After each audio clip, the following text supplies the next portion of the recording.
Hi, this is Shannon with Florabella Collection. Today I'll be going over how I edited this image. This is the before, and here's two alternate afters. Using the new Florabella Colorplay Photoshop actions for Photoshop and PSE, and also the new light and Sunflare overlays. So to get started, here's our before image.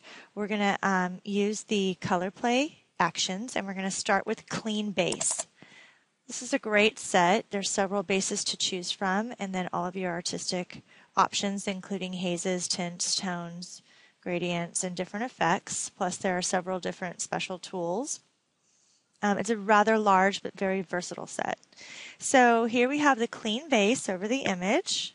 Here's your before and the after, and that brightens it up, adds some contrast, fixes some shadows and highlights, and it's a basic clean edit. You can also just click up to a black and white conversion if you like. Okay, and from there you're already on the top layer. You just go ahead and add and stack your artistic options on top. So one of my favorite actions in the set is French blue. I'm going to start with that. Just double click. And that's going to be at its full opacity when it stops. There we have it. At the top of the French blue group, we have a dehaze layer that you can reduce the amount of haze if you want. This is a little too strong, so I'm going to bring it down a bit. And let's click on that dehaze. That kind of gives it a little bit more pop, and I'm going to bring that down because I don't want to dehaze it that much. Okay, and from there, let's try one more. How about sorbet? I think sorbet and French blue look good together. So we're just going to double click, and that's going to load several layers. And again, I'm just going to reduce the opacity since I'm mixing. I usually don't like to use more than one action on full strength, so I just reduce the opacity a bit.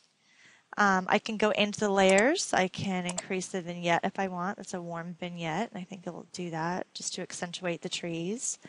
You can also go down into the clean base, and you can brighten it up or darken it or add some rosiness or warming, cooling, whatever.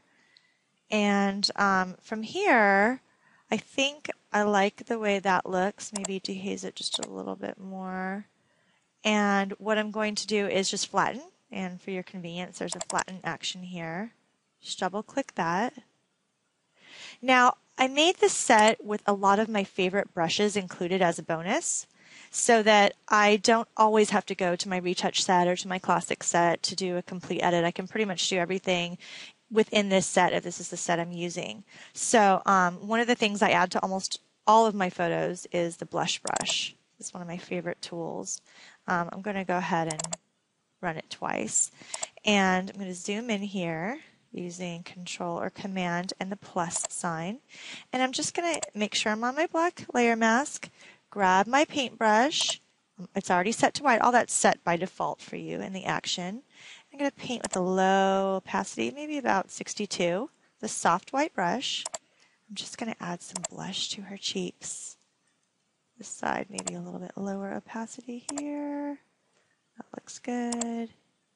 Okay, and then I can go all the way down and just increase it a little bit.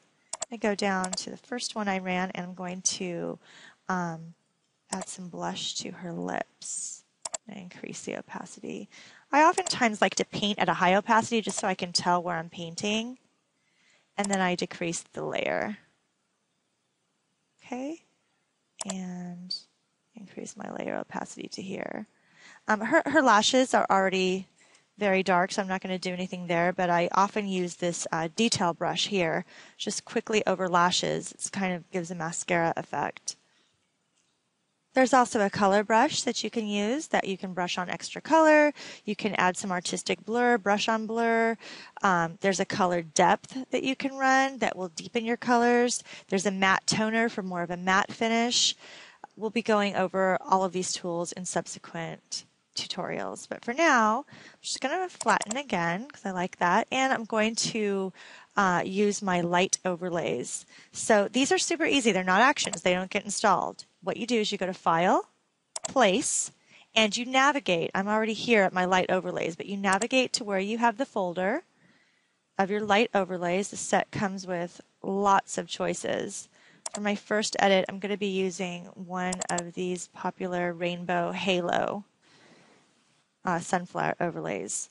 And what you do is you hit place, and then you can drag it. Just make sure it fits over your entire image. This type of overlay needs to fit over your image just like a texture would. You can click the little arrow or hit enter. The overlays that have a black background, you use the blending mode of screen. You come right up here where it says normal, the arrow, choose screen.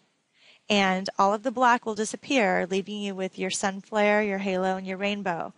If you like, you can add a layer mask if you're working in the upper versions of Photoshop Elements. And you can use the layer mask with the black brush to paint away.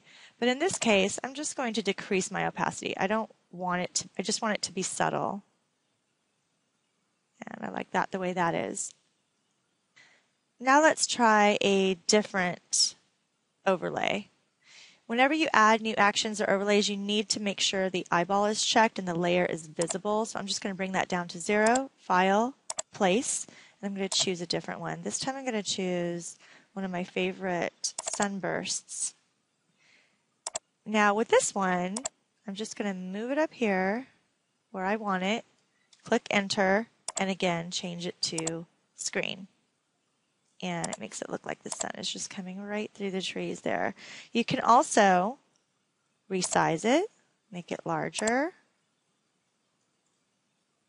make it smaller, and keep it just about there.